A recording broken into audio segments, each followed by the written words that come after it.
சென்னை மாவட்டம் முழுவதும் சைக்கிளில் சென்றே கழக பணியாற்றி வந்த அண்ணன் ஆயிரம் விளக்கு உசேன் அவர்களுக்கு ஸ்கூட்டர் பரிசாக தர வேண்டும் என்று ஆயிரம் விளக்கு பகுதி கழக நண்பர்கள் விரும்பினர்.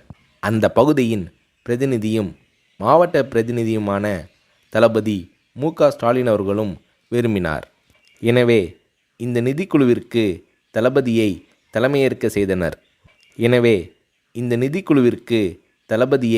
தலைமையேற்க செய்தனர். அந்த சமயத்தில் பெரியார் திடலில் ஒரு செயற்குழு நடைபெற்றது. அந்த செயற்குழுவிற்கு வருகை தந்தவர்களின் நன்கொடை ரசீதுகளை தானே கொண்டு போய் கொடுத்து வசூல் செய்தார் தளபதி. இப்படி பல்வேறு கழக நண்பர்களிடம் வசூல் செய்து ஆயிரம் விளக்கு பகுதி கழகத்தின் சார்பில் தலைவர் கலைஞர் அவர்களிடம் நிதி வழங்கப்பட்டது. தளபதி மு.க.ஸ்டாலின் அவர்கள் முயற்சியால் பகுதி செயலாளர் எஸ்.ஏ.எம். உசேன் அவர்களுக்கு கழக தலைவர் கலைஞர் அவர்கள் ஸ்கூட்டர் ஒன்றை பரிசாக அளித்து அதன் சாவியை உசேன் அவர்களிடம் ஒப்படைத்து உரையாற்றினார்.